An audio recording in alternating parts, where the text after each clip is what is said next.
Assalamualaikum warahmatullahi wabarakatuh. Di sini saya Qonitatus Sholihah, mahasiswa dari Institut Agama Islam Syarifuddin, akan menjelaskan tentang teori belajar kognitivisme dan humanisme. Dalam memenuhi mata kuliah, model, dan strategi belajar mengajar. Yang pertama yaitu teori kognitivisme. Teori kognitivisme berbeda dengan teori behavioristik. Teori kognitivisme cenderung lebih mementingkan proses belajar daripada hasil belajarnya. Model belajar kognitivis mengatakan bahwa tingkah laku seseorang ditentukan oleh persepsi serta pemahamannya tentang situasi yang berhubungan dengan tujuan belajar. Perubahan belajar merupakan persepsi dan pemahaman yang tidak selalu dapat terlihat sebagai tingkah laku yang nampak. Teori belajar kognitif lebih menekankan kepada belajar merupakan suatu proses yang menjadi dalam akal pikiran manusia. Pada dasarnya, belajar adalah suatu proses usaha yang melibatkan aktivitas mental yang terjadi dalam diri manusia sebagai akibat dari proses interaksi aktif dengan lingkungannya untuk memperoleh suatu perubahan dalam bentuk pengetahuan, pemahaman, tingkah laku, keterampilan, dan nilai sikap yang bersifat relatif dan berbekas. Bagi kognitivisme, belajar merupakan interaksi antara individu dan lingkungannya. Teori ini ada dua bidang kajian yang lebih mementingkan proses belajar daripada hasil belajar, yaitu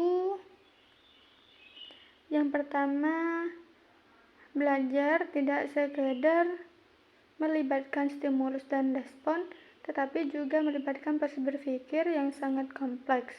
Yang kedua, ilmu pengetahuan dibangun dalam diri seorang melalui proses interaksi yang berkesinambungan dengan lingkungan.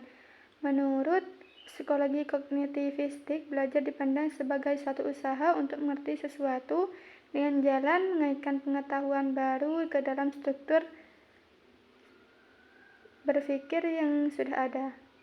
Usaha itu dilakukan secara aktif oleh siswa. Keaktifan itu dapat berupa mencari pengalaman, mencari informasi, memecahkan masalah, mencermati lingkungan, mempraktekkan sesuatu untuk mencapai suatu tujuan tertentu. Sehingga pengetahuan yang dimiliki sebelumnya sangat menentukan keberhasilan mempelajari informasi pengetahuan yang baru. Dalam aliran kognitivistik ini terdapat ciri-ciri pokok, yakni yang pertama, mementingkan apa yang ada dalam diri manusia, yang kedua, mementingkan keseluruhan daripada bagian-bagian, yang ketiga, mementingkan peranan kognitif, yang keempat, mementingkan kondisi waktu sekarang, yang kelima, mementingkan pembentukan struktur kognitif. Sebagai contoh, yaitu ada seorang menceritakan pengalamannya selama mengadakan perjalanan ke luar negeri. Setelah kembali ke negerinya sendiri, tempat-tempat yang dikunjunginya selama berada di luar negeri tersebut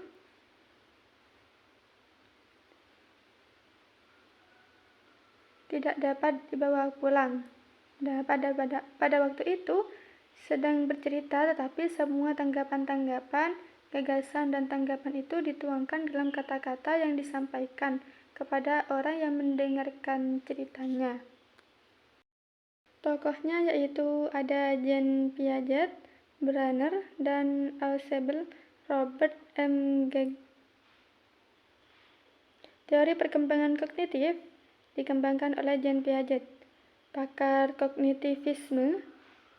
Yang besar pengaruhnya yaitu Jean Piaget, yang pernah mengemukakan pendapat tentang perkembangan kognitif anak yang terdiri atas beberapa tahap. Dalam hal memperolehan bahasa ibu Jean Piaget mengatakan bahwa anak itu di samping meniru-niru, juga aktif dan kreatif dalam menguasai bahasa ibunya. Kemampuan untuk menguasai bahasa itu didasari oleh adanya kognisi. Nah, kognisi itu memiliki struktur dan fungsi. Fungsi itu bersifat genetik, dibawa sejak lahir. Sedangkan struktur kognisi bisa berubah sesuai dengan kemampuan dan upaya individu tersebut. Menurut Piaget, bahwa belajar akan lebih berhasil apabila disesuaikan dengan tahap perkembangan kognitif peserta didik. Nah, peserta didik hendaknya diberi kesempatan untuk melakukan eksperimen dengan banyak objek fisik yang ditunjang oleh rangsangan kepada peserta didik agar mau berinteraksi dengan lingkungan secara aktif, mencari dan menemukan berbagai hal dari lingkungan. Bahasa dan cara berpikir anak berbeda dengan orang dewasa. Oleh karena itu, guru mengajar dengan menggunakan bahasa yang sesuai dengan cara berpikir anak. Anak-anak akan belajar lebih baik apabila dapat menghadapi lingkungan dengan baik. Menurut Piaget, perkembangan kognitif merupakan suatu proses genetik, artinya proses yang didasarkan atas mekanisme biologis dari perkembangan sistem syaraf.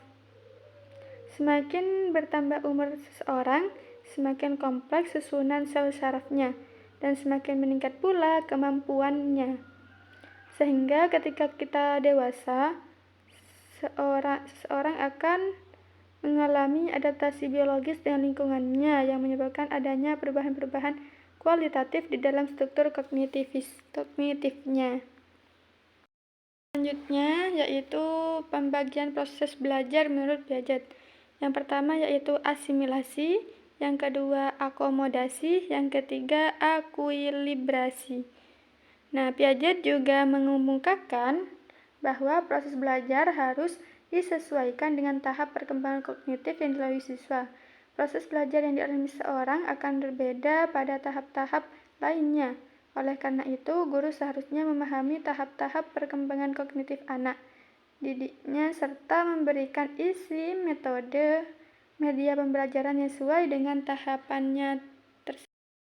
Yang kedua yaitu teori humanisme. Secara luas, definisi dari belajar humanistik adalah sebagai aktivitas jasmani dan rohani guna memaksimalkan proses perkembangan. Sedangkan secara sempit, pembelajaran diartikan sebagai upaya menguasai khazanah ilmu pengetahuan sebagai rangkaian pembentukan kepribadian secara menyeluruh. Pertumbuhan yang bersifat jasmania tidak memberikan perkembangan tingkah laku. Dalam pandangan humanisme, manusia memegang kendali terhadap kehidupan dan perilaku, serta berhak untuk mengembangkan sikap dan kepribadian. Masih dalam pandangan humanis, belajar bertujuan untuk menjadikan manusia selayaknya manusia. Keberhasilan belajar ditandai bila peserta didik mengenali dirinya dan lingkungan sekitarnya dengan baik.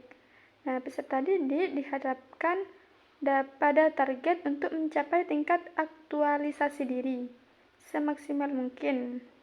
Nah, humanisme meyakini pusat belajar ada pada peserta didik dan mendidik berperan sebagai fasilitator. Penerapan teori humanistik pada kegiatan belajar hendaknya pendidik menuntun peserta didik berpikir induktif, menggunakan praktik, serta menekankan pentingnya partisipasi peserta didik dalam pembelajaran. Hal tersebut dapat diaplikasikan dengan diskusi sehingga peserta didik mampu mengungkapkan pemikiran mereka di hadapan audiens. Pendidik mempersilahkan peserta didik menanyakan materi pembelajaran yang kurang dimengerti. Proses belajar menurut pandangan humanistik bersifat pengembangan kepribadian, kerohanian, perkembangan tingkah laku, serta mampu memahami fenomena di masyarakat. Tanda kesuksesan penerapan tersebut yaitu peserta didik merasa nyaman dan bersemangat dalam proses pembelajaran, serta adanya perubahan positif cara berpikir, tingkah laku, serta pengendalian diri. Tokoh teori humanistik ada banyak, yang salah satunya yaitu Abraham Maslow. Abraham Maslow merupakan seorang psikolog yang oleh banyak pihak digelari sebagai bapak psikologi humanistik. Kepopulerannya dapat ditemukan melalui sumbangsih dalam ilmu geografi serta demografi. Berkat teori hierarki kebutuhan yang dicetuskannya, namanya menjadi populer. Teori kebutuhan adalah pemikiran kesehatan rohani berdasarkan pemenuhan kebutuhan alami manusia guna pengaktualisasian diri. Maslow adalah lelaki yang cerdas. Semasa kecil, ia menjalin hubungan yang kurang baik dengan ibundanya, yang keras dan kerap melakukan tingkah laku yang tidak ganjil. Ia menceritakan dirinya di waktu anak-anak sebagai pemalu, namun gemar membaca buku. Maslow juga hanya sementara tidak menyukainya dirinya pribadi. Ia sadar akan potensi yang dimilikinya, serta menjadi bapak psikologi humanistik populer yang mendorong adanya perubahan sosial yang positif. Dalam perspektif humanistik, menurut potensi peserta didik dalam proses tumbuh kembang kebebasan menemukan jalan hidupnya, humanistik menganggap peserta didik sebagai subjek yang merdeka guna menetapkan tujuan hidupnya di hidup dirinya. Peserta didik dituntun agar memiliki sifat tanggung jawab terhadap kehidupannya dan orang di sekitarnya. Maslow terkenal sebagai bapak aliran psikologi humanistik. Ia yakin bahwa manusia berperilaku guna mengenal dan mengapresiasi dirinya sebaik-baiknya. Teori yang termasyhur hingga saat ini yaitu teori hierarki kebutuhan. Menurutnya, manusia terdorong guna mencakupi kebutuhannya. Kebutuhan-kebutuhan itu mempunyai level, dari yang paling dasar hingga level yang paling tinggi. Dalam teori psikologinya, yaitu semakin besar kebutuhan, maka pencapaian yang dipunyai oleh individu semakin sungguh-sungguh menggeluti sesuatu. Perspektif ini diasosiasikan secara dekat dengan keyakinan Abraham Maslow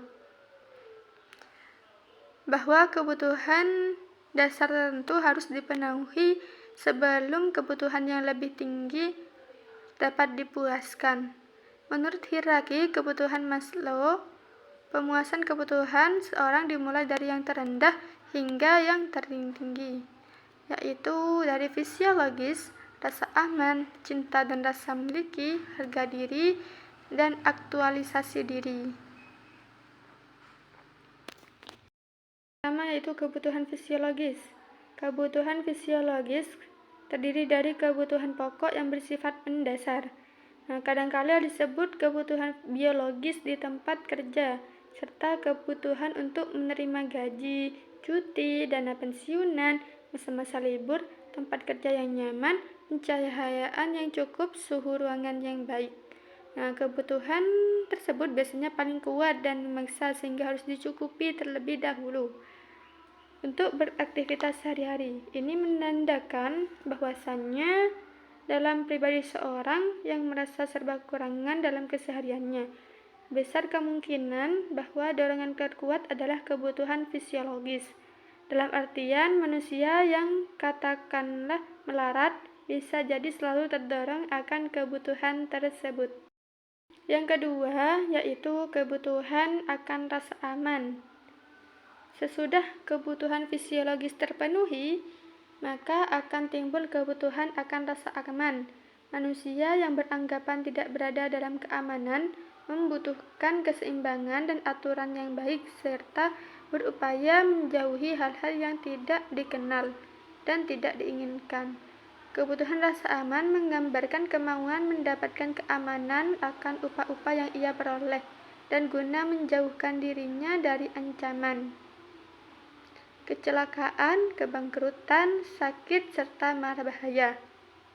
Pada aktualisasi diri, penghargaan kasih sayang, kebutuhan rasa aman, kebutuhan fisiologis, kebutuhan semacam ini nampak pada minat akan profesi dan kepastian profesi, budaya senioritas, persatuan pekerja atau karyawan, keamanan lingkungan kerja, bonus upah, dana pensiun, investasi, dan sebagainya. Yang ketiga yaitu kebutuhan untuk diterima atau social needs. Sesudah kebutuhan fisiologikal dan rasa aman tercukupi, maka fokus individu mengarah pada kemauan akan mempunyai teman, rasa cinta, dan rasa diterima.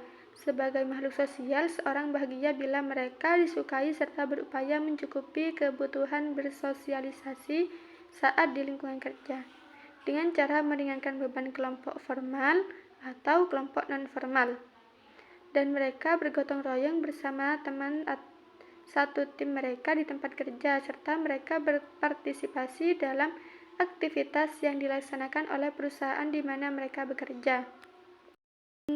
Keempat, yaitu kebutuhan untuk dihargai. Pada tingkat selanjutnya, yaitu nampak kebutuhan untuk dihargai, disebut juga dengan ego.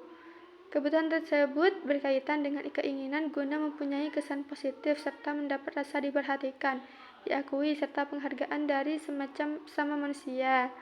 Pada pengorganisasian, kebutuhan akan penghargaan memperlihatkan dorongan akan pengakuan, responsibilitas tinggi, status tinggi, dan rasa akan diakui atas sumbangsih terhadap. Terakhir yaitu kebutuhan aktualisasi diri. Nah, kebutuhan tersebut merupakan kebutuhan akan pemenuhan diri pribadi, termasuk level kebutuhan teratas. Kebutuhan tersebut diantaranya yaitu kebutuhan akan perkembangan bakat dan potensi yang ada pada diri sendiri, memaksimalkan kecakapan diri, serta menjadi insan yang unggul. Kebutuhan akan pengaktualisasian diri pribadi oleh kelompok mampu mencukupi dengan memberikan peluang untuk berkembang tumbuh, berkreasi, serta memperoleh pelatihan guna memperoleh tugas sesuai dengan pendapat keberhasilan. Artinya bahwa kebutuhan aktualisasi diri adalah kecenderungan seorang untuk mengerahkan semua kemampuan atau keinginannya secara terus-menerus dalam menjadi pribadi yang lebih baik. Meskipun seorang individu telah memenuhi kebutuhan-kebutuhan di atas, baik kebutuhan fisiologis, rasa aman, kebutuhan akan pencintaan dan rasa mempunyai, meliputi kebutuhan akan rasa penghargaan, ia masih akan diliputi oleh emosi yang tidak puas. Ketidakpuasan ini berasal dari dorongan dirinya yang terdalam, karena merasa ada kualitas atau potensi dirinya yang belum teraktualisasikan. Nah, pada intinya, seorang individu akan dituntut untuk jujur terhadap semua potensi dan sifat yang ada pada dirinya.